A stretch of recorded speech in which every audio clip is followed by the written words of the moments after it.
अलमारी के अंदर ठसाठस भरे करोड़ों रुपए के नोट, लॉकर में भी नोटों की गड्डियां और दीवार में बनाए गए रैक में भी नोटों के बंडल ही बंडल। आयकर विभाग के अफसर जब हैदराबाद की एक कंपनी में छापा मारने पहुंचे तो यह नजारा देखकर उनकी आंखें भी फटी की फटी रह गईं। कंपनी के दफ्तर में यह कमरा शायद सिर्फ नोटों को छिपाने के मकसद से बनाया गया था। 500, 2000, 200 और 100 रुपए के हजारों बंडल यहां छिपा कर रखे गए थे। इस वित्तीय वर्ष में ये अब तक की सबसे बड़ी कैश की बरामदगी थी, जो कैशलेस इकोनॉमी के दावे को मुंह चिढ़ा रही थी। कहां पड़ा ये छापा, क्या करती है ये कंपनी और कितना कैश यहां से बरामद हुआ, आइए आपको बताएं। हेटेरो फार्मास्यूटिकल समूह पर छापेमारी। आयकर विभाग ने हैदराबाद स्थित हेटेरो फार्मास्यूटिकल समूह पर छापेमारी की थी। ये कंपनी मेडिकल फील्ड से जुड़े उत्पाद बनाती है और इसका कारोबार दुनिया भर में फैला हुआ है। आयकर विभाग की अलग अलग टीमों ने कंपनी के कॉरपोरेट दफ्तर, प्रोडक्शन सेंटर्स और कंपनी के सीईओ और डायरेक्टर्स के घरों की तलाशी ली थी। छापे में कितना कैश मिला? छापे के दौरान आयकर विभाग को 550 करोड़ रुपए की बेहिसाब संपत्ति का पता चला है।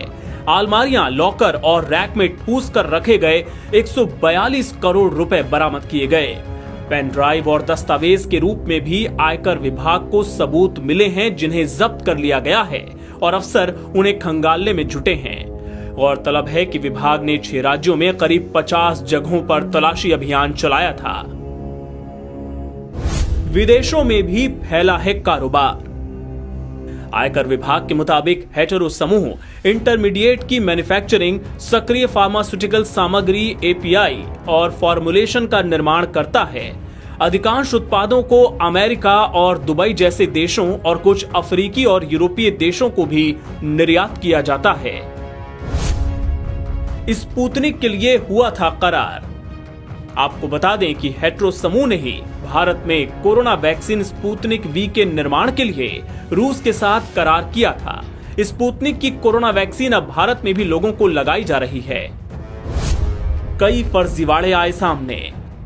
विभाग ने बताया कि जांच के दौरान फर्जी और गैर मौजूद संस्थाओं से की गई खरीद में विसंगतियां और कुछ अन्य गड़बड़ियों का पता चला था। इसके अलावा जमीन की खरीद के लिए कैश में भुगतान के सबूत भी पाए गए थे। साथ ही कई अन्य कानूनी मुद्दों की जानकारी मिली थी, जिसके बाद विभाग ने इस बड़ी कार्रवाई को अंजाम दिया और इस वित्तीय वर्ष की सबसे बड़ी कैश बरामदगी हुई।